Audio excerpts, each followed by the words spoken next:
ក្នុងអូតឈានមានរាប់រយតងកាមួយនៅក្នុងដៃបង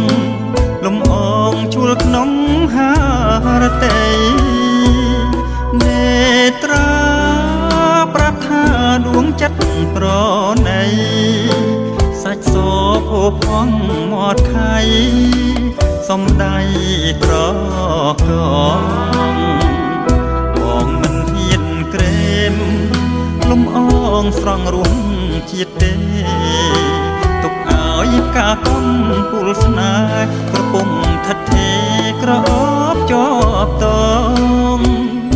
ជាទ្របអដំព្រមទុំសាំងសំ